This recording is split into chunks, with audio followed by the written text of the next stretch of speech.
12th of January 1965, Marianne Schmidt and Christine Sharrock, both aged 15, were found murdered on a desolate, isolated stretch of beach just north of Cronulla, south of Sydney. The case would come to be known as the Wanda Beach murders. One mention of the word Wanda is enough to send chills down the spine of those who remember the case that dominated the television reports, radio airwaves and print media of the day.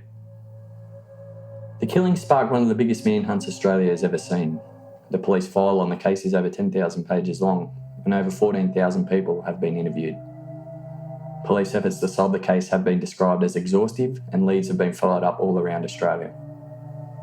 Despite the best efforts of police, no charges have ever been laid, and the case remains unsolved to this day. The Wanda case contains many more questions than answers.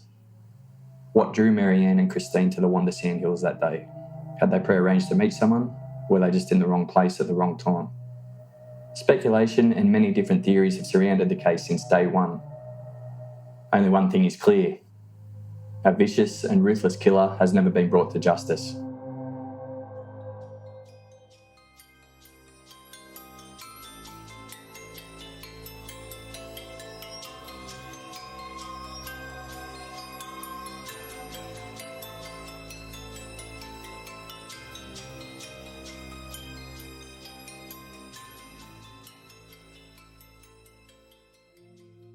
The Schmidt family migrated to Australia from Germany in 1958.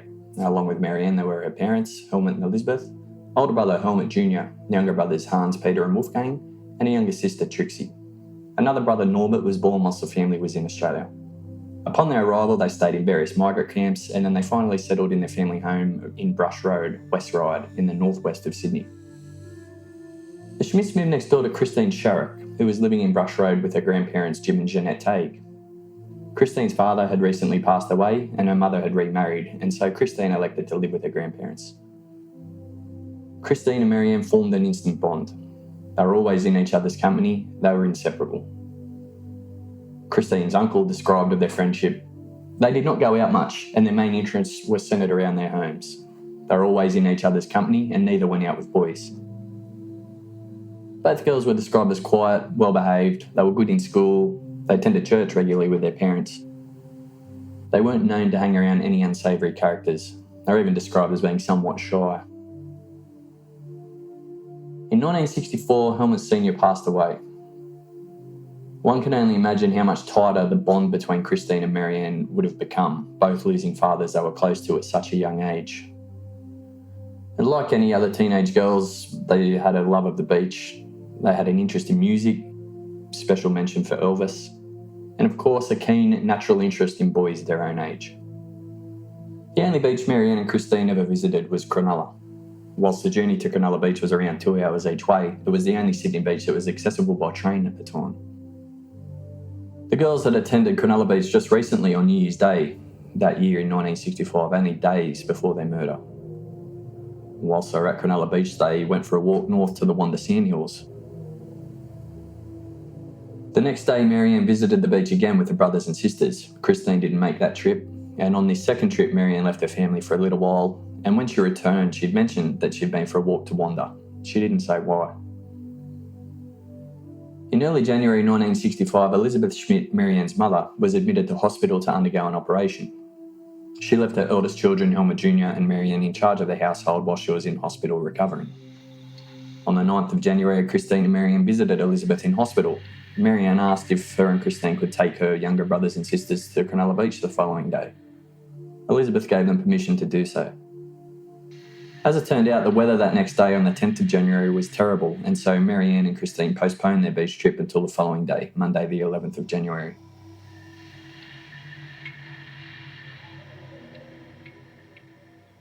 Now, in the morning of the 11th, whilst getting ready for the beach, Christine mentioned to her grandmother, Jeanette, that it would be fun to walk along the Sandhills again.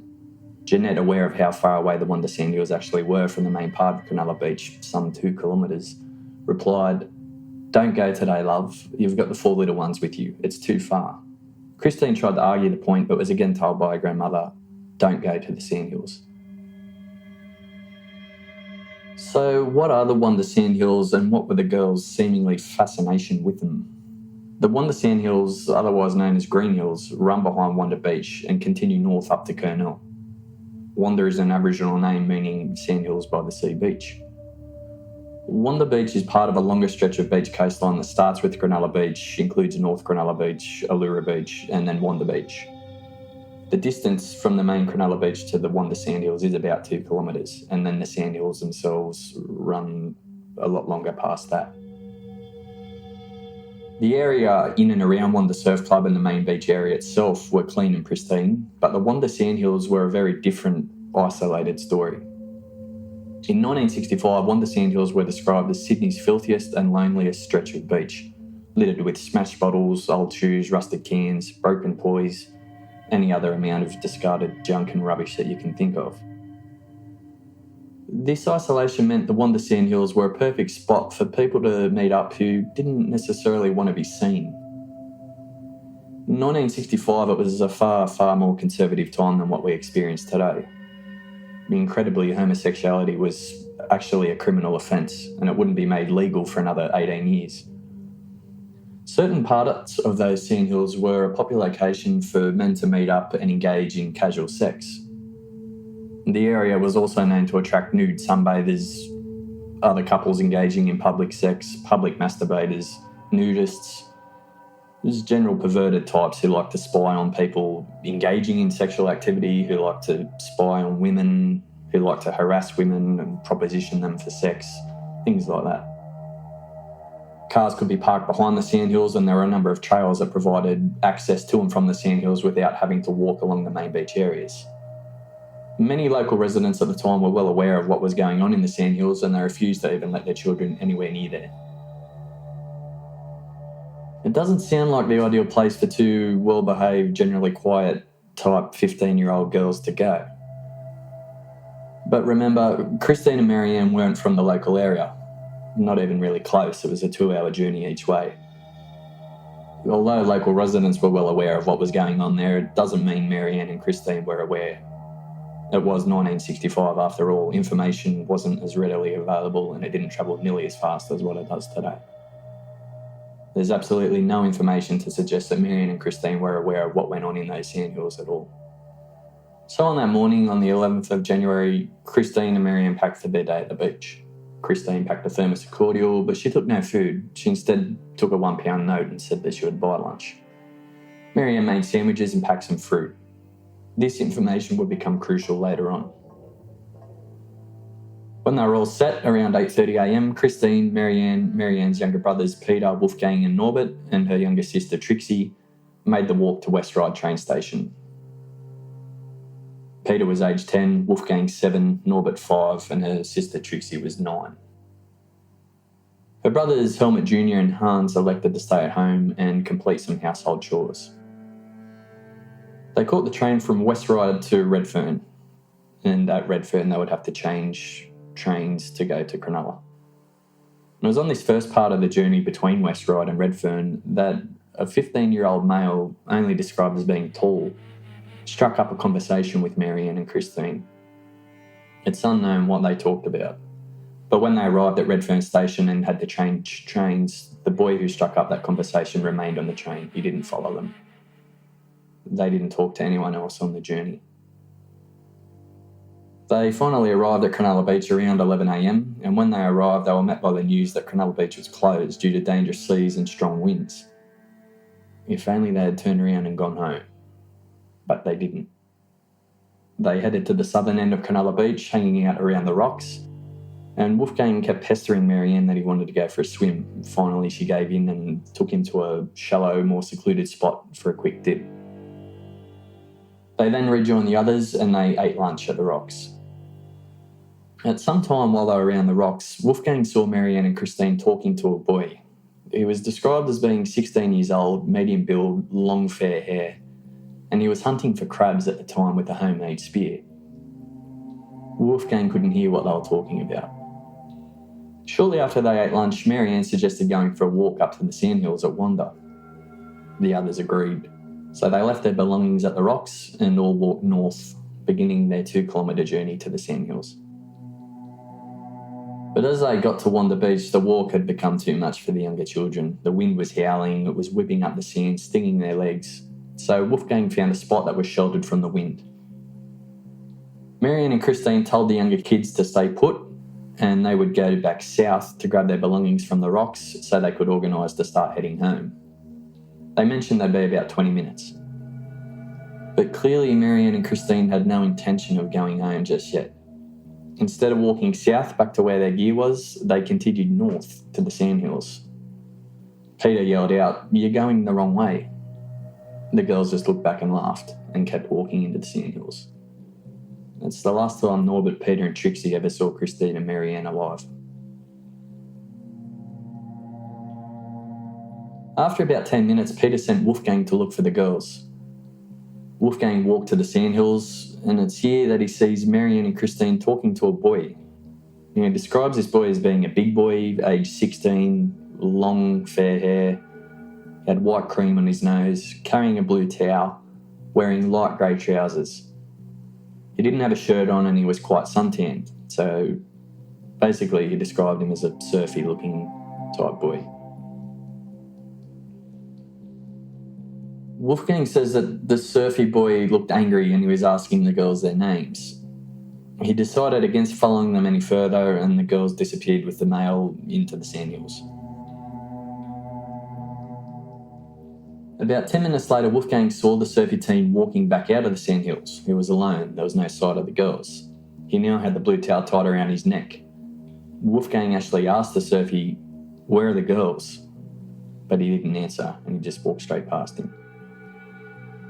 Neither Peter, Trixie or Norbert ever report seeing this surfy team. Wolfgang's story of this encounter is subject of much debate. It actually changed a few times and sort of evolved over several interviews. He kept adding vital pieces of information as time went on. Now, there could be many reasons why this happened, but it was a source of frustration for detectives at the time, and as such, Wolfgang's version has been treated with a little bit of scepticism. We can only speculate why the girls walked into the Sandhills that day. They were obviously determined to go there. Christine had mentioned it to her grandmother that morning, and her grandmother told her not to go. It was a 2-kilometre walk with young children in howling wind, poor weather conditions. It makes that 2 kilometres that much more longer. And not only that, the actual Sandhills themselves stretched for kilometres further past that point.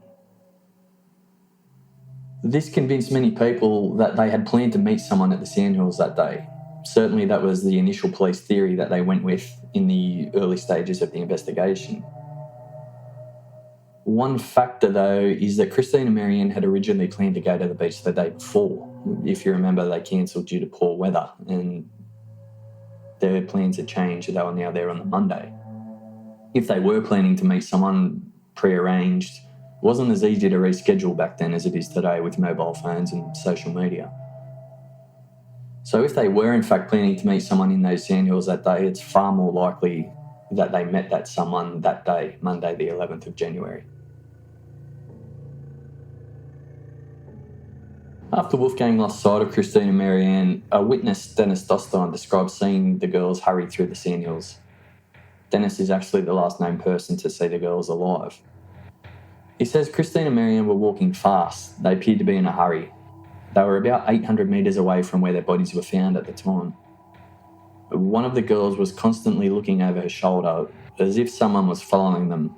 Dennis had a bit of a look, but he couldn't see anyone. Didn't seem suspicious, so he didn't think too much more of it. While Marianne and Christine were gone, Wolfgang, Norbert, Peter and Trixie continued to wait. After a while, Peter, Trixie, Wolfgang had another look around for the girls. They couldn't find them. There was no trace of them. At no stage did Wolfgang make mention of the surfy team. After a few hours of waiting, they became aware time was slipping away. The last train out of Cronulla was at 6 p.m. and they had to get there. So they made the journey back down to the southern end of Cronulla Beach. They found their belongings where they had left them on the rocks. They were untouched. They made the last train out of Cronulla and arrived home at about 8 p.m.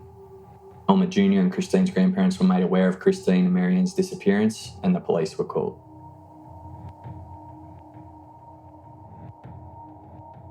No major alarm bells went off for the police who attended to take the missing persons report. They arrived just before midnight. Two 15-year-old girls, the best of friends. They were out for a day at the beach. They walked off under no duress or threat. They were happy. They were laughing. The usual questions would have been asked. Have they done this before? Is there anywhere you think they might be? Could they be at a friend's place? Do they have boyfriends? Of some concern, though, for police was that it was out of character for them. They had happy home lives. They were well-behaved. They'd never run off before. So they're not the types just to sort of go missing without letting anyone know where they were, and especially to leave 4 young children at the beach alone. The report was broadcast to all police stations in the Sydney area. Of course, the police around Cronulla and the surrounding patrols would have been paying much more attention than the others. And just imagine how different it was back then in 1965. There was no mobile phones to track, no social media accounts to check, no instant media releases that could go viral and keep the public on the lookout. There was none of that. But even if all that modern technology was in existence, it would have been too late. Christina and Marianne were already dead. About 2:30pm on the 12th of January 1965, Peter Smith, aged 17, was walking through the Sandhills with his 2 younger nephews. He saw what he initially thought was a stall mannequin lying in the sand. He went in and had a closer look, and it was there that the grim reality of what he had found became clear. Filled with shock, horror, panic, Peter ran to Wanda Surf Club. It's about 1,500 metres away to the south. He notified the caretaker, Barry Ezzy, that he had found the dead body of a young girl, and he asked to use a phone so he could call police. Police arrived, they met Peter at Wanda Surf Club, and then he led them up to the burial site. On closer inspection of the scene, it was noticed by a police officer that there were 3 feet sticking out from under the sand, not 2. And the already horrific discovery became that much more horrific when it was discovered that there were 2 bodies, not 1. Now, they weren't really buried as such. It was just sort of covered with sand and not that deep. The wind overnight had blown the sand off. Local Cronulla detectives soon notified the Criminal Investigation Branch, and more specialist detectives made their way to Wanda, including the initial officer in charge of the case, Detective Inspector Haynes. The Director of Forensic Medicine, Dr. Lang, and his assistant, Dr. Brighton, also attended. They thoroughly examined the crime scene, and portable lighting had to be brought in so they could continue their work into the night. It didn't take long for police to link the gruesome discovery to the missing person report of Christina and Marianne. And not long after this, a positive identification was made. The crime scene itself was 2 sandhills back from where they started on the beachside, 150 metres from the water's edge and about 1,500 metres north of Wanda Surf Club. Despite not being at the beach that day, Schmidt visited the scene later on, and he had this to say about it. The place the girls were killed was very isolated, even though it was only 2 dunes back from the beach. It was so quiet I couldn't even hear the waves crashing. You could scream your head off and no one would hear a thing. No one could have heard the girls screaming for help. Blood and signs of a struggle were located 32 metres away from where the bodies lay, and there was a drag mark going all the way from this site back to where Christine and Miriam were. An examination of the scene led Detective Inspector Haynes to say this: "It looks as though the Schmidt girl was knocked down and then stabbed. Christine was killed about 20 yards away and her body was then dragged back to where the Schmidt girl lay." It's believed Christine witnessed Marianne being attacked and then ran off, only to be caught a short distance away. At intervals of about every 3 metres along the drag marks, there were much heavier concentrations of blood. These heavier concentrations were consistent with the person who was dragging the body stopping for a rest. Christine was slim, described as a petite girl, so the implication here was clear. Whoever was dragging her may not have been that physically strong.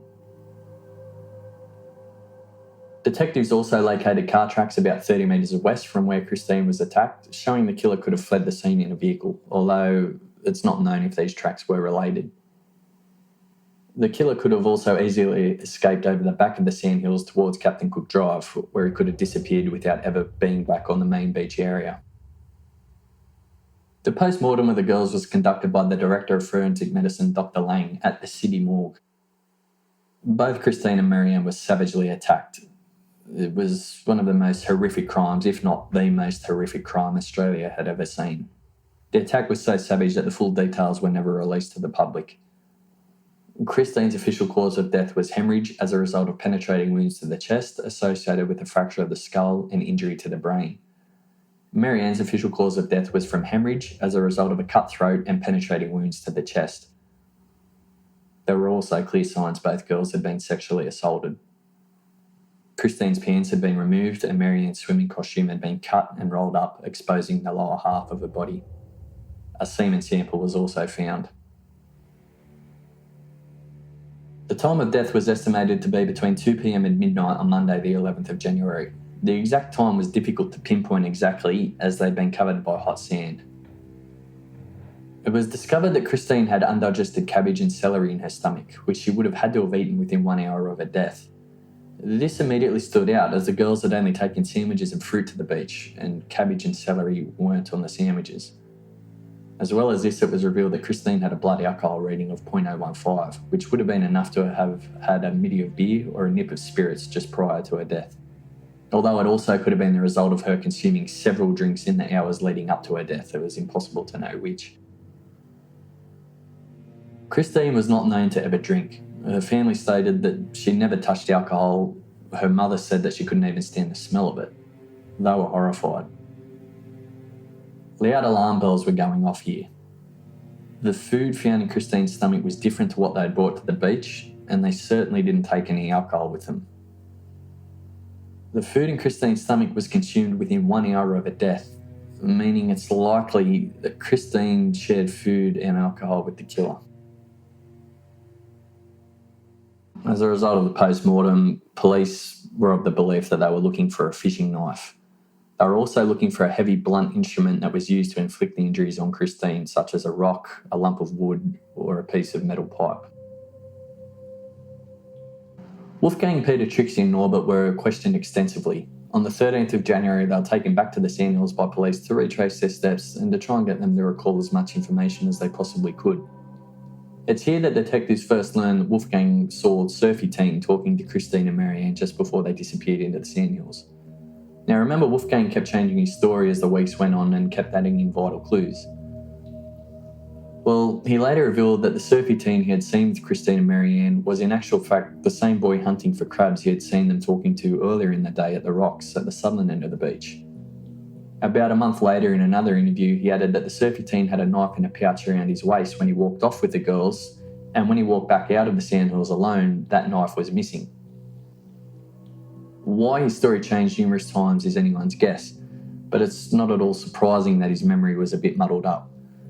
Remember, his father had just died, his mother had just had a serious operation and was in hospital, his sister had just been brutally murdered, and he was right there. The amount of stress, trauma, fear, grief, guilt, any other number of emotions that you could think of that 7-year-old Wolfgang would have been experiencing is something that most people wouldn't even be able to begin to imagine. He was most likely in severe shock. There's no such thing as grief counselling back then. It was a much different time. People just expected to suck it up and get on with it. So is it any wonder that his memory was a bit muddled up? But the surfy teen information from Wolfgang was the first breakthrough for detectives, and the hunt for the teen surfy suspect began. Every media report, whether on TV, radio or in print, was dominated with reports of the teen surfy suspect seen with the girls just prior to their death. Now, the problem with that description is that it matched just about every teenager in the Cronulla area, and not only the Cronulla area, a lot of areas. So it didn't narrow down the search any more than saying police were looking for a teenager would have. Police were quick to try and make the point that they didn't necessarily believe the teen surfy suspect was the killer. The fear being that people who were at the beach that day who might have saw something that didn't fit with the teen surfy scenario wouldn't come forward. It didn't take long for police to be swamped with calls and information about the teen surfy. They received hundreds of calls a day. It was even revealed that a teen matching that description was kicked off Wanda Beach only a few days before the killings for harassing young girls. The media ran wild, and Police Commissioner Norman Allen made a public appeal for that surfy teen to come forward. The hunt for the surfy teen was in full swing, leading to the media reporting that 4 suspects had been detained and were being questioned, one as far away as Queensland. The truth was that they were never really suspects at all. and the teenagers had just been arrested on other minor charges. The fact that they may have looked like surfies was enough for the media to label them suspects. It was basically the media was just trying to get one up on each other for the latest scoop, the breaking story. A mammoth search of the crime scene and surrounding Wanda Sandhills area commenced. Police were sent from all over Sydney to help, and even police trainees were sent in to help. The search wasn't easy. Remember, the Sandhills were described as Sydney's filthiest beach, littered with all sorts of discarded rubbish. This hampered the search for clues greatly. Several items were located, including shoes and even some knives, but they were quickly ruled out as having anything to do with the murders. By Thursday, police had secured a front-end loader from Sutherland Shire Council so they could dig up the sand, which they then put through a makeshift sift. Army experts with metal and mine detectors were even sent in to help search. Police ended up digging 500 tonnes of sand and found very little to assist their investigation. The only piece of physical evidence that was ever located was a broken piece of knife blade. It was about 1 inch long and had a clear cutting edge. It was thought to be from a kitchen knife. The piece of knife tested positive for blood, however there was an insufficient amount to conduct any further testing at the time. Dr. Lang would later testify at the inquest that the stab wounds would have been difficult to inflict with this particular piece of broken blade, although he did say that some cut marks on Christine could have been made with a knife that had a portion of blade missing. It was unclear if this piece of blade was in fact part of the murder weapon which had been broken off, such was the savage nature of the attacks, or if it was completely unrelated. It was 1965. DNA forensic evidence wasn't a known thing until 1986, 21 years after the Wanda Beach murders. On the 15th of January, Elizabeth Schmidt broke her silence. She was still in hospital recovering from her operation. Doctors had let her leave for a short time to comfort her children when the news broke of Marianne's death, however she was now back. She said, "My daughter and the other young girl have gone into eternal life. They have met their maker and have therefore entered a new phase of existence. The person responsible, the murderer, has his life ahead of him. How he faces this life is something I cannot answer, but his life would appear to be, spiritually speaking, poorer than anything else. He would always be hunted and haunted. The man responsible should meet his punishment, and I think my husband would have felt the same way. He should be made responsible for his action." At this time, Commissioner Allen renewed his appeal for the Surfy team to come forward. In a press conference, he said, "I renew my appeal to the youth described by Wolfgang Schmidt to come forward. He should not be influenced by published statements. He could very well clear the air for us in our investigations." The published statements referred to, of course, being the media reports saying that Surfy Teen was the killer. The appeals from Commissioner Allen continued, and just the next day he made yet another one. "I renew my appeal to this youth to come forward and tell us what happened last Monday. Because he was seen coming away alone from the scene, it does not necessarily follow that he is the killer." He stressed that police were of the belief that he was quite possibly an innocent bystander at the wrong place at the wrong time, and it would not take long for police to clear him of suspicion if he would just come in and talk to them. The police really wanted to catch up with the Surfy team. By this stage, police had commenced interviewing people who were at the beach on Monday the 11th of January. Over 20 people who were there had been interviewed. More than 40 detectives had been assigned full-time to the case in what was one of the biggest manhunts Australia had ever seen. Reports were continuing to come in from people all over the state and even all over the country of people matching the description of Surfy Teen that they were suspicious of or suspected had involvement. Police received thousands upon thousands of calls, and they struggled to keep up with the sheer volume of information that was coming in. Many feel that a vital tip-off or a vital piece of information may have been lost amongst the thousands of calls that were received.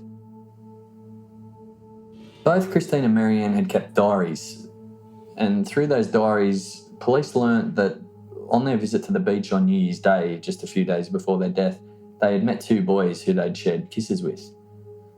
On the 16th of January, police made a public appeal for those two boys to come forward, and they did. They were only known as Ted and Jim. They were interviewed by police and confirmed that they had met Marianne and Christine at the beach on New Year's Day, however they had made no plans to meet again. Their alibis checked out and they were quickly ruled out of the investigation. On the 18th of January, the media ran wild that a teenager who had a pair of blood-stained trousers was being held by police. A pair of blood-stained trousers were found on Coogee Beach, and they were later identified as being the teenager who was being held. Wolfgang was hurried to Randwick Police Station where a lineup was conducted, but Wolfgang did not identify him as the surfy teen. And it turned out that this teenager who was being held had a simple explanation for the blood on his trousers, and it was discovered he wasn't at Wanda Beach on the day of the murders. He was quickly released. Detectives were being flooded with not only tip-offs about surfy teen, but they were also being flooded with information about several other suspicious males who were seen at the beach on the day of the killings and the day leading up to them. A sketch artist was brought in to try and assist putting some names to the descriptions. It was on the 18th of January that police made their first appeal to the public for the boy hunting crabs that day to come forward. Now, the description they released of the boy hunting crabs was pretty much identical to surfy teen, and remember, Wolfgang would go on to say that they were one in the same person. On the 20th of January, separate funeral services were held for Marianne and Christine. The service for Marianne was held in the West Chapel of the Metropolitan Funeral Home at Burwood, and she was then cremated at Brookwood Crematorium. The service for Christine was held at St Michael's Catholic Church, Meadowbank, and she was then buried at Liverpool Cemetery near her father. Both services attracted hundreds of mourners. Detectives and police photographers also attended both services. They were working on the theory that the girls knew their killer and had arranged to meet him at the Sandhills, and they hoped that surfy teen may have been at the funerals. Just about every male in attendance was photographed for later reference. At the service of Marianne Schmidt, two teenage sisters were separated and interviewed separately by detectives. The father of these two sisters had just alerted police that they may have valuable information concerning the background of Marianne and Christine, and they hadn't realised the value of the information until now.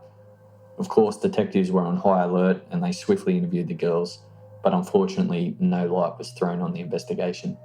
By this stage, police had started to sort through some of the sheer volume of information that was coming through, and there were two people who they were particularly interested in talking to early on.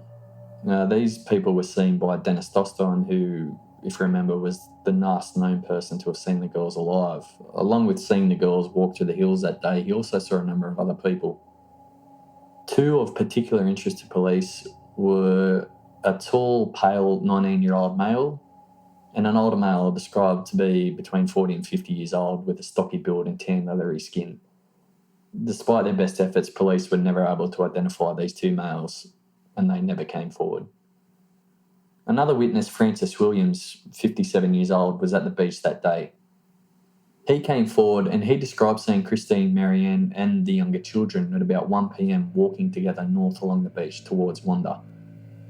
They were about 100 metres north of Wanda Surf Club at the time. Francis thought that they looked to be in a hurry, walking quite quickly.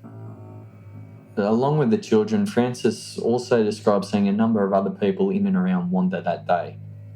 He saw a male who was sunbathing in the Sandhills, and as Francis approached him, he got up, shook sand off him and walked away towards Wanda Surf Club. He saw two young boys playing on the beach, two people fishing on the beach, a man who was sunbaking with what was described as a piece of corrugated iron over his head.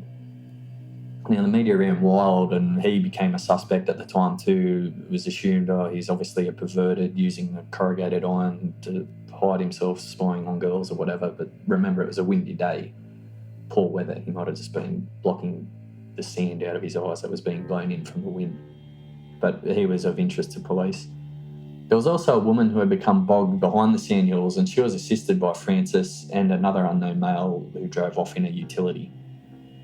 So not only were they getting reports of suspicious people sighted around Wanda that day, but they were getting reports of a lot of other people who were at the beach that day who, not necessarily suspicious, but they were there. They may have seen something, and these people weren't coming forward. They weren't making themselves known.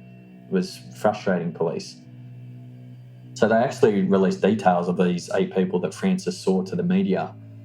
And the woman who became bogged in the sand actually came forward, but she wasn't able to assist in the investigation. Unfortunately, they never identified any of the 7 other people.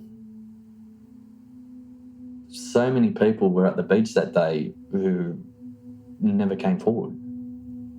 Remember what Wanda Sandhills was renowned for at this time. But there's no suggestion that all those people were involved in that sort of behaviour. I mean, there's 2 people fishing, there was 2 kids playing.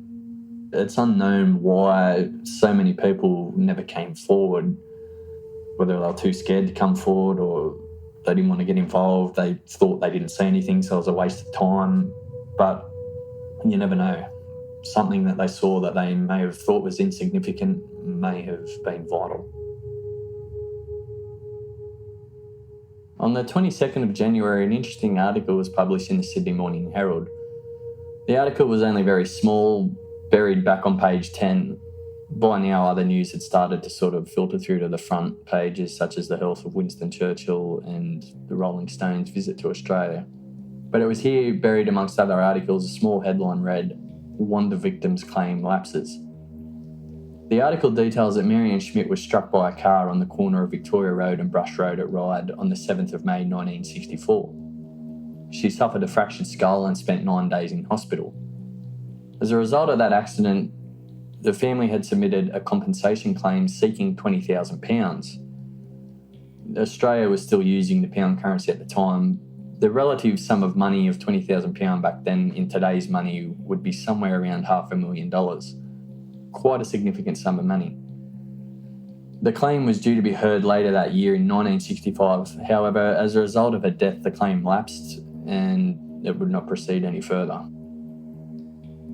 Police were starting to become frustrated by their inability to identify the surfy teen and their inability to identify a number of other people at the beach that day, and their lack of cooperation in coming forward to assist the investigation. On the 22nd of January, Commissioner Norman Allen made yet another appeal to the public.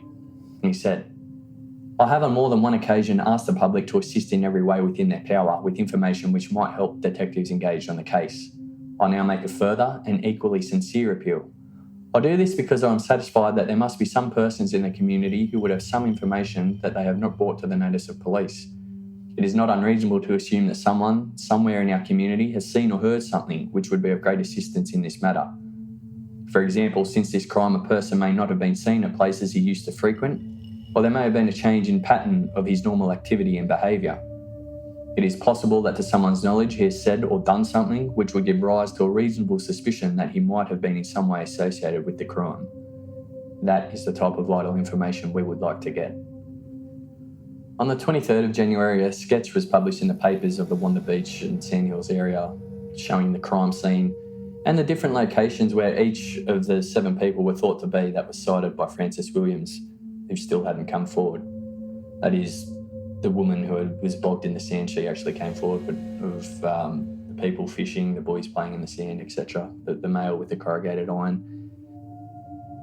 This did generate a response from the public, and it resulted in a number of other people coming forward who were there that day that didn't realise just how close to the crime scene they actually were. However, it didn't help in tracking down any of the 7 people that Frances Williams cited. About this time, a psychiatrist released a report revealing their thoughts on the killer. They believed that he lived in the local area and had intimate knowledge of the Sandhills, and could even be one of the perverts who frequented the Wanda Sandhills. Now, this information being released to the media obviously wouldn't have encouraged any of the people that were there who may have been engaging in that type of behaviour to come forward. I mean, they would have thought that they were going to be held responsible for the crime. Psychiatrists went on to describe the killer as most likely being a loner who spent time at Wanda Sandhills spying on nude sunbathers and people having sex. They felt that the killer committed the crimes on impulse rather than it being planned out, and that he may have acted out on previous urges he'd been experienced when he saw Marianne and Christina walking alone through the Sandhills. The investigation continued, but there were still no big breaks.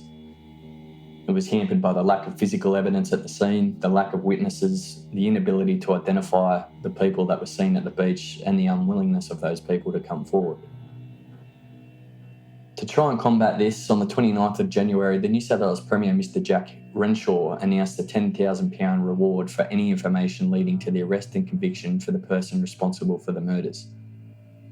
The currency changed to dollars soon after this reward was announced, and so the reward was changed to $20,000. The relative sum of money today would be about $250,000, so it was a significant reward. It was hoped that it would encourage people who were at the beach that day who either couldn't be bothered or who came from the groups of people who didn't want to be known by police to come forward. That reward is still in existence today, but incredibly it has never been increased. It still stands at $20,000. So it might be time for that figure to come up. 2 girls who were riding horses on the beach that day came forward, and they reported of yet another suspicious male. They said that about 400 metres away from the murder scene, they saw a male walking around in the nude through the Sandhills. One of the girls yelled out to him, "What are you doing?"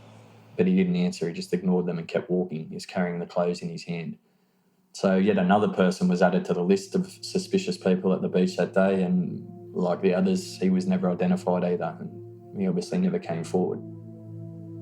On the 1st of February, police thought they had what was their first major breakthrough in the case, discovering an important piece of evidence, or so they thought at the time. By this stage, police had been placed permanently in the Wanda Sandhills keeping watch.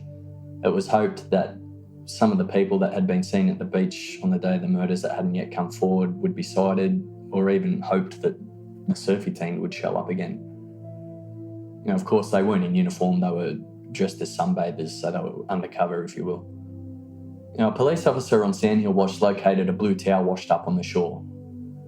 Of course, the surfy team described by Wolfgang was carrying a blue towel. So the towel was immediately set for scientific testing, and it was hoped that this towel was the one belonged to surfy team, described by Wolfgang. But all it was another frustrating dead end.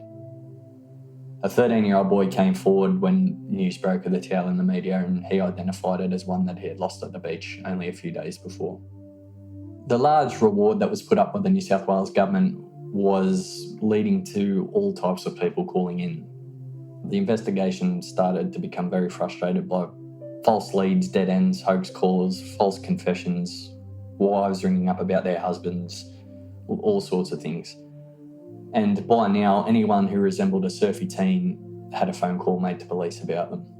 And while no doubt most of the calls being made to police were well-intentioned, the truth of the matter is it was hindering the investigation. I mean, every lead, every call that came in had to be chased down, followed up. And that's where it's thought that vital information that was actually important to the case could be lost amongst the pile of useless information that was coming in. In April on the 19th, 2 15-year-old girls were attacked near Caringbah train station. It's only a short distance away from Cronulla. The girls were walking together near the train station when a 15-year-old male grabbed one of them. The girls immediately screamed and frightened the attacker off. The description was very similar to that of the surfy team provided by Wolfgang. So that certainly pushed the already frightened community further to the edge.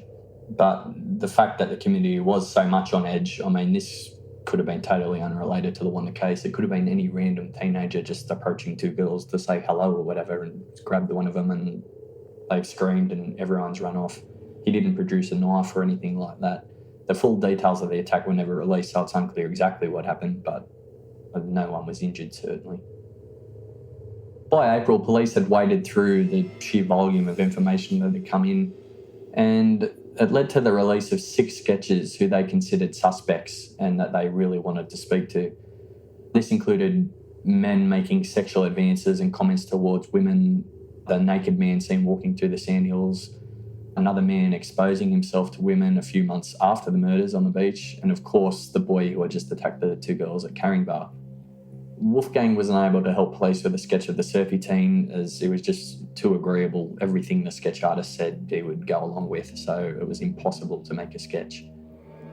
But of particular interest to police out of these 6 men were 2 men who they thought would most be valuable to the investigation, that they really wanted to identify. The first came to be known as the Fat Man. So he was described as a medium to plump build, between 25 and 35 years old, about 5 feet 11 inches tall, slightly foreign in appearance. He was described as carrying an orange and white towel, wearing grey trousers and a white shirt. He was carrying a radio and a newspaper at the time. What he did, he approached several women on the beach on the day of the murders and on the days leading up to the murders. He had pornographic magazines with him and he was making inappropriate comments to women, asking if they wanted to have a look through the magazine, asking them how the sex was in Sydney. He mentioned that he was from South Australia. So police were very, very keen to catch up with him, but he, along with so many others, was never identified and he never came forward. Another man who was of particular interest to police was described as being 18 to 20 years old, with a slim build, light brown hair, and he was wearing a long-sleeve shirt tucked into a pair of fawn shorts, and he had missing teeth. He was also making inappropriate propositions to women, asking to have sex with women, offering them money, things like that. But again, he was never identified either. So it's starting to get ridiculous now, the amount of people that police wanted to speak to who they deemed to be suspicious, who were at the beach on the day of the murders that were never identified and who never came forward. I mean, you'd think that they would come forward given what happened, the brutal nature of the crimes, but no. They're out there somewhere, or who knows if they're still alive, but if they are, now's the time. On the 29th of May, a group of youths came forward stating that they'd found a pair of flippers and a homemade crab spear about 1 kilometre away from where the girls were located. Now, they found these only a few days after the murder, and so it's not clear why they waited until the 29th of May to come forward and hand it in, or couldn't find that anywhere. But regardless, they made themselves known to police and the flippers and the spear were handed in. Wolfgang was re-interviewed, but he was unable to identify the spear. He couldn't remember if it's the same one that the boy who was crabbing on the rocks that spoke to Marianne and Christine was using. It was a promising lead, but it didn't end up going anywhere.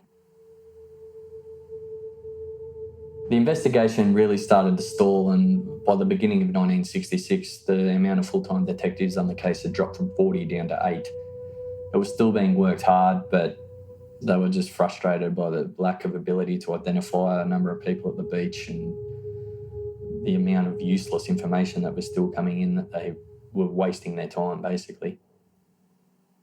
Police were still assigned to the Wanda Sandhills to watch for anything suspicious, but all that ended up in achieving was they arrested a number of people for sexual-related offences, but it got them no closer to identifying the killer.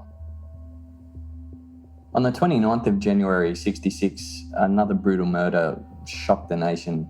57-year-old Wilhelmina Kruger was found murdered at the Piccadilly shopping arcade in Wollongong, where she worked as a cleaner. Wollongong's in close proximity to Wanda. It's less than an hour's drive away. The murder was very horrific, and it did bear similarities to the Wanda case, that of a frenzied knife attack.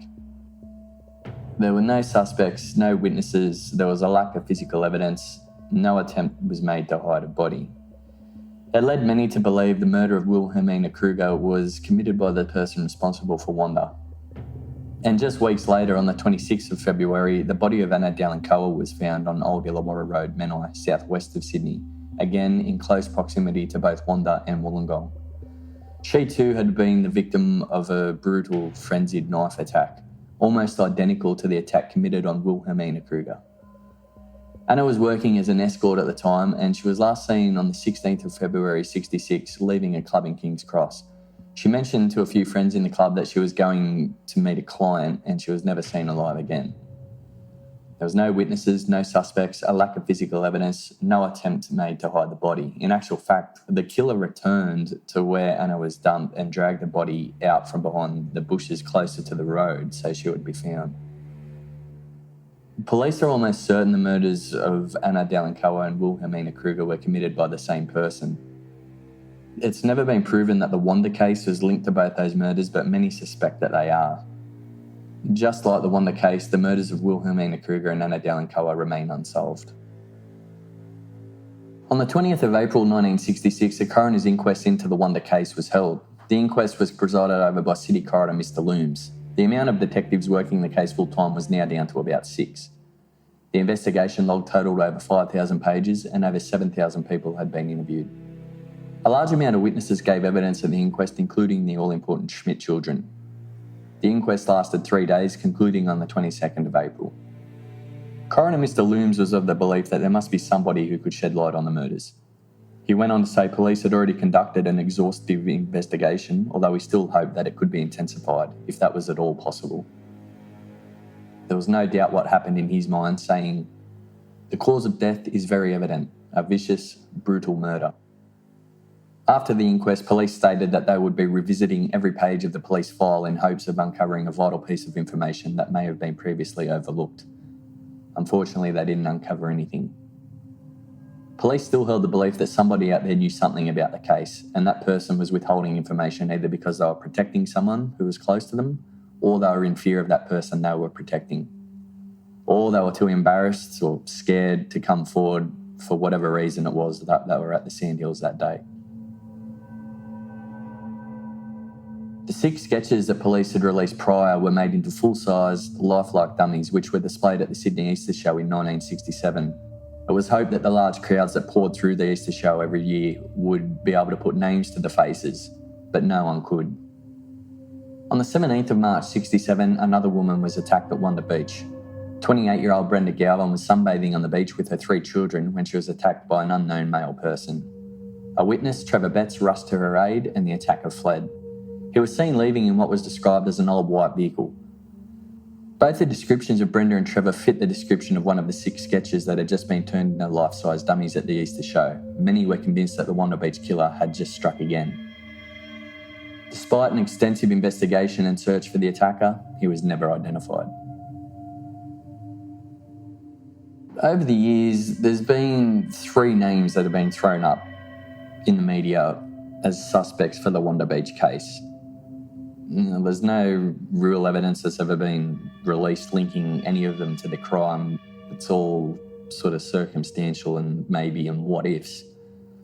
The first is Alan Bassett. On Monday the 13th of June 66, Alan Raymond Bassett from Unanderra, just south of Wollongong, was charged for the brutal murder of Carolyn May Orphan. They met each other at a dance on Friday night, the 10th of June, and Carolyn and Alan left together. Later that night, Alan tied Carolyn up, raped her and killed her and dumped her on the side of the road.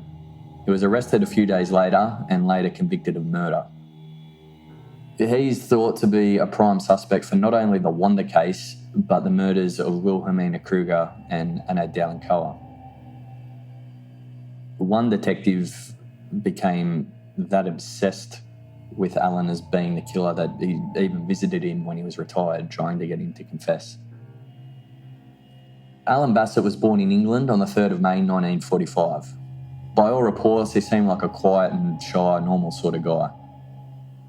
He later told police and the courts when he was being tried for the murder of Carolyn May Orphan that he had no idea what came over him and he didn't mean to kill her. This despite the fact that she was tied up, strangled, hit over the head with a large rock. He asked to be found guilty of manslaughter.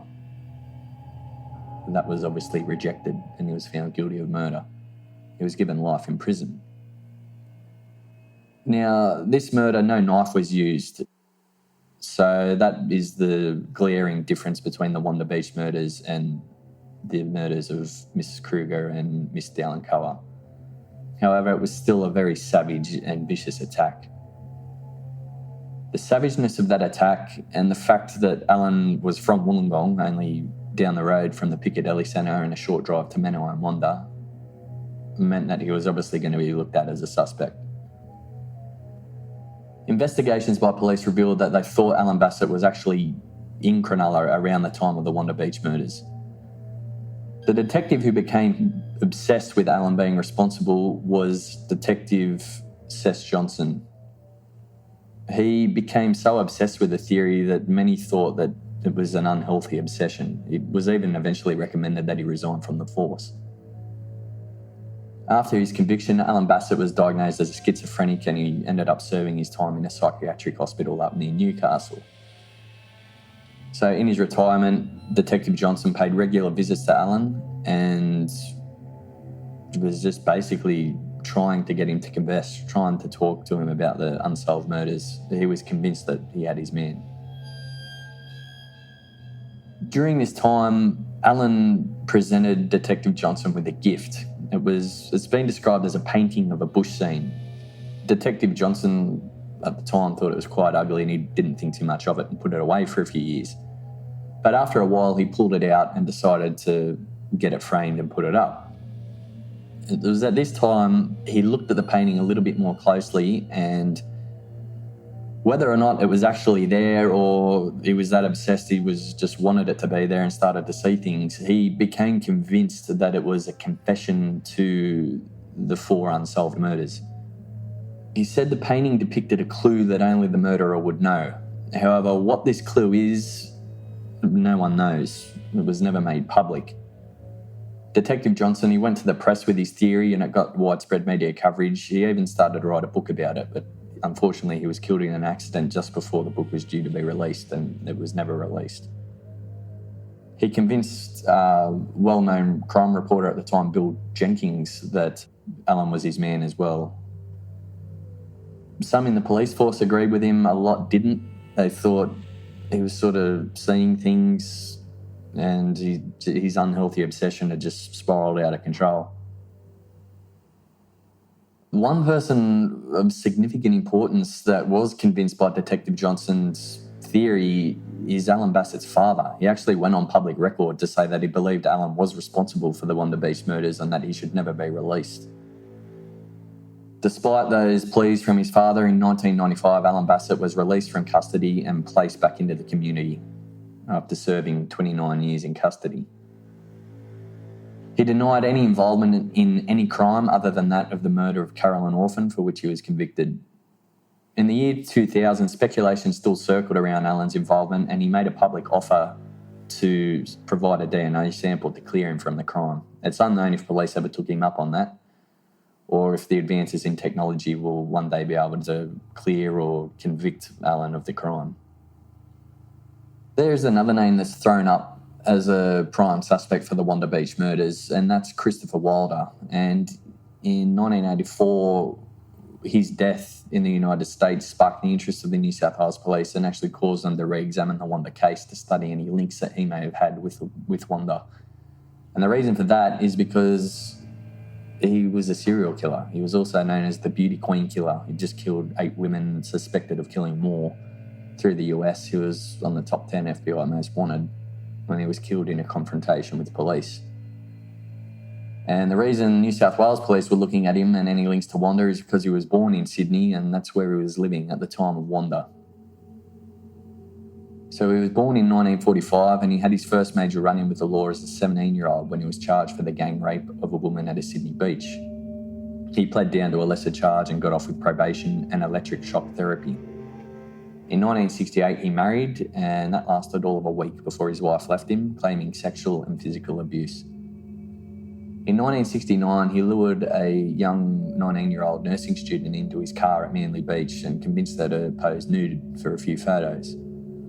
When that was done, he tried to force her to have sex with him, and when she refused, he threatened to blackmail her boss with the photos.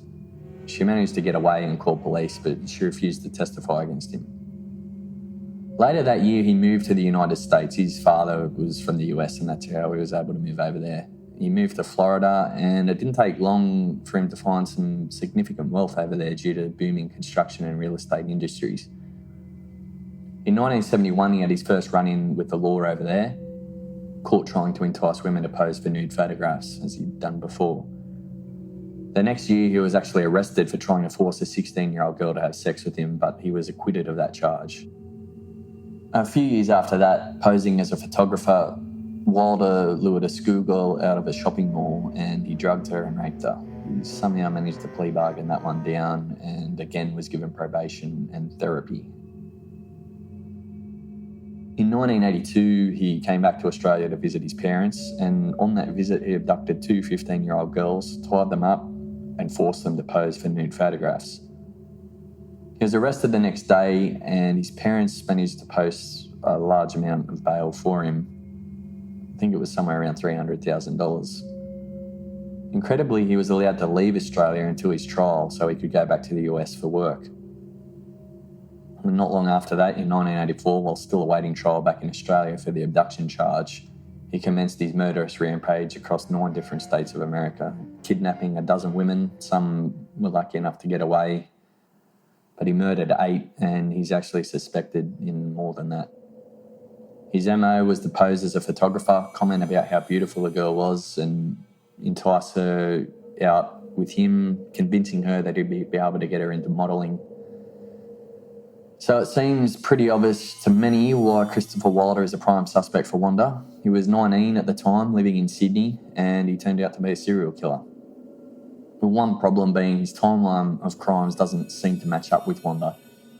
He started off with a string of sexual offences and trying to get girls posed nude before he committed his first known murder in 1984. 19 years after the Wanda case. But that is if his first murder was actually in 1984. Wilder is suspected of being involved in the abduction and suspected murder of several women both in the United States and Australia well before 84. Some remain convinced that Wilder is the man for Wanda. Although he was slightly older than the surfy teen Wolfgang described, his age is still in the ballpark, and the actual physical description itself would have matched Wilder at the time.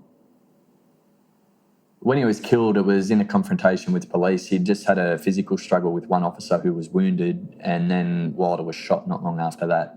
It's unknown if he was shot as a result of the struggle or if he turned the gun on himself, which most people suspect is what happened. New South Wales Police requested a blood sample after his death, and advances in technology may yet prove if he was or wasn't involved, but at the moment, it's very much circumstantial with no real evidence at all. Now, if you do some reading on the Wanda case, there is one name that appears in bright flashing lights as being the prime suspect. He's also been described as Australia's Hannibal Lecter, which tells you probably all you need to know about him. He's considered by many to be not only the prime suspect in the Wanda case, but also a number of other unsolved child murders and child disappearances from the late 60s. That includes the disappearance of the 3 Beaumont children from Adelaide on the 26th of January 66, the murder of Alan Redston on the 27th of September 66 in Canberra, the murder of Simon Brooke on the 18th of May 68 in Glebe, Sydney, and the disappearance of Linda Stillwell on the 10th of August 68 from St Kilda in Victoria. Now, he's never been charged for any of these crimes, but he certainly has been questioned about them. He's never made any admissions, but at the same time, he hasn't exactly denied involvement either. So who is Derrick Kersey? He was born in Strathfield, Sydney on the 15th of September 1948. In 1956, he and his family moved down to Victoria, where they stayed in a few different places, and in 61 they moved to Mount Beauty in the northeast of Victoria. Derrick was always known as a little bit different, a bit of a loner, a little hard to get to know. And in 1964, in the Mount Beauty area, women's underwear started to disappear off clotheslines and even from inside some houses. The whispers around town were that Derrick was responsible, but it was never proven.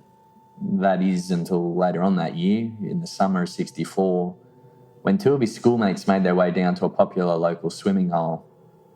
Along the way, they saw something that was so twisted that no one believed their story. Everyone thought they were just making it up. That is until a few years later. What they saw was Derrick walking around in a woman's petticoat. Derrick didn't see them and they didn't call out. Instead, they decided to hide and try and work out what the hell he was doing. What they saw next was Derrick pull out a knife and he started stabbing a pair of women's underpants that he had with him. Once he was done there, he defecated in the river and then walked off. The kids, of course, questioned Derrick about it, but he denied it, and the other kids and other people in the town didn't really believe the story. They knew Derrick was a bit different, but that behaviour seemed to be quite a stretch. It was around this time that Derrick started keeping journals outlining sexual references towards children. So it's at this time that the beginnings of an extremely dark, twisted path started for Derrick. In 1966, they moved to Cancobe in New South Wales, just north of the Victorian border. Derrick indecently assaulted 2 young girls while living here. They were 2 sisters and they lived next door to the Percy family. The youngest was 6. Derrick lured them into a caravan and got them to take their pants off. Percy was actually caught out and for some reason the police weren't notified. Instead, the girl's father left it to Derrick's father to discipline him. Derrick's diary entries continued to get darker and increasingly violent. One diary entry made specific mention of a plan to kidnap 2 girls and take them to a secluded place. He joined the Navy on the 25th of November 1967, and it was while he was in the Navy he was arrested for the horrific murder of 12-year-old Yvonne Toohey. Yvonne and her friend Shane, who was aged 11, decided to go for a walk, and during this walk they got separated. Derrick pounced on Yvonne. He pulled out a knife and hurled her by knife point. Shane made his way back and discovered what was going on. He produced a tomahawk that he was carrying to chop firewood, and he managed to escape. And it was his description of Derrick and Derrick's vehicle that he's seen them drive off in that was crucial and allowed police to arrest Derrick only a few hours after the abduction. He was arrested at nearby Flinders Naval Depot where he was based at the time, listening to a radio report of Yvonne's disappearance, trying to wash the blood out of his clothes. Unfortunately, when they caught up with Derrick, Yvonne was already dead. A search of his belongings revealed sickening journal entries and drawings depicting the rape, torture and murder of children. He even had an entry detailing his desire to kidnap a young boy and girl, just as he had done or tried to do with Shane a few hours before. The murder was one of the worst that detectives had seen, if not the worst, and the facts are too horrible to go about in detail. But in short, Yvonne was strangled, mutilated and sexually assaulted. Derrick stood trial on the 2nd of April 1970 at the Melbourne Supreme Court. After a 6-day trial, he was found not guilty by reasons of insanity, but he was ordered to be kept in custody at the governor's leisure, which means indefinitely. Unfortunately, that's where he remained until he died in 2013. Despite being suspected of many other crimes, the murder of Yvonne Toohey is the only crime that he was ever charged with. During his incarceration, many more drawings, diary entries were found outlining his sick fantasies.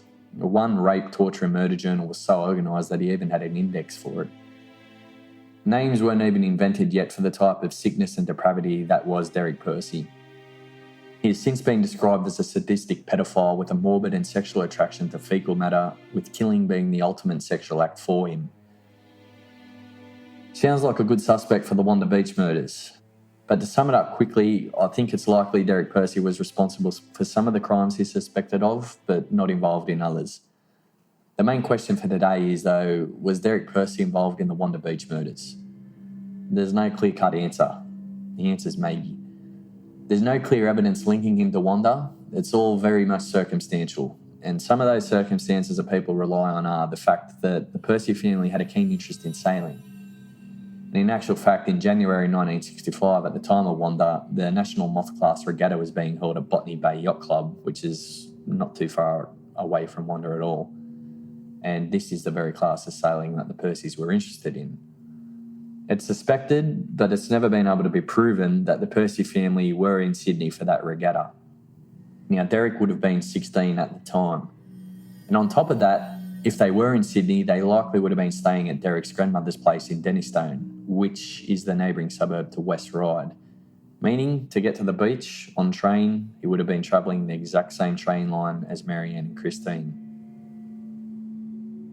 Now, remember, Marianne and Christine were approached by a teenage male on the train between Ryde and Redfern, and many suspect that that was Derrick, although there's not much to go on other than that it was a teenage boy and that he was probably on the same train line, if he was maybe in Sydney, maybe staying at his grandmother's house. You see, there's nothing concrete. Also, Derrick doesn't match the surfy teen description that Wolfgang provided, but some claim that he was a dead ringer for one of the 6 sketches that was released later on by police and turned into life-size dummies. It was also revealed that years later, when several of Derrick's journals were found, he had a newspaper article about the Wanda Beach murders with obscene comments written on it. Now, that's been taken way out of context. The article was actually a Playboy article titled Wicked Wanda, and it had nothing to do with the Wanda Beach murders. So there's no direct evidence linking Kersey to the crime. Some believe he's guilty, some believe he isn't. But if he was involved, he took his secret to the grave. Detectives visited him on his deathbed several times, I think, trying to question him about not only Wanda but the other murders, but he gave nothing away. Maybe advancement in DNA technology will be able to prove if Kersey is in fact the Wanda Beach killer. In 2012, there was a major breakthrough in the investigation, and that was due to DNA technology. Police retested the clothing worn by Christina and Marianne, and they were in luck. They found a small spot of blood, and that blood belongs to a male. Unfortunately, the profile is too weak that they can't test any further.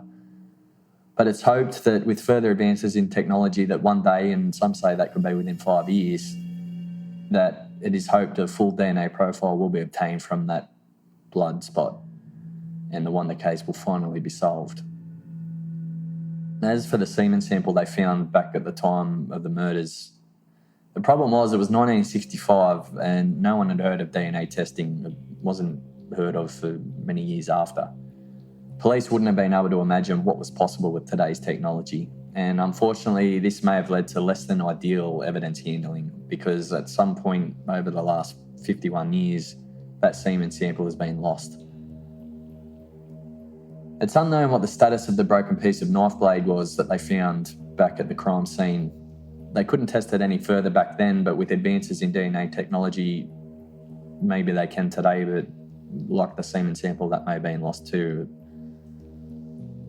So was Alan Bassett, Chris Wilder or Derrick Kersey responsible for the Wanda Beach murders? Or is someone else responsible? Maybe his name has already been given to police and it's buried somewhere amongst those thousands upon thousands of pages upon pages of that is the police file. Maybe a vital piece of evidence or information was lost in the thousands of phone calls that police received. Maybe it's someone completely unknown who's managed to avoid detection all these years. Maybe it was two people. Is there someone still out there who was at Wanda Beach that day in the Sandhills who saw something, who's too scared to come forward? Even to today, police think that there is.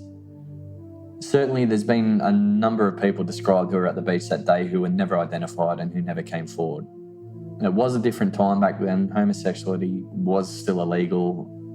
It was actually considered to be a psychiatric disorder back then.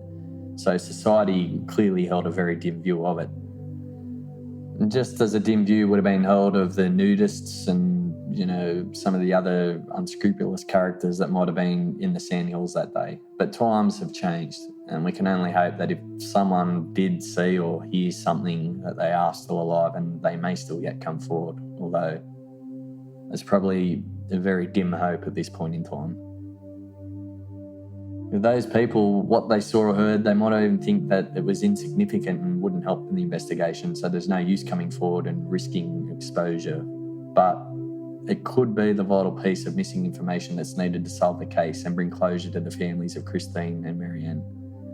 The case is still as frightening today as it would have been back then and affected a great deal of people. Obviously, the families, that goes without saying, but even the detectives, the police that were close to the investigation, it really affected a lot of them. Now, a lot of people close to the case have passed on and are no longer with us, but the case still remains unsolved, and let's just hope that it's solved one day, whether it be a DNA breakthrough or some vital piece of information that comes forward or something. Until then, may Marianne and Christine rest in peace.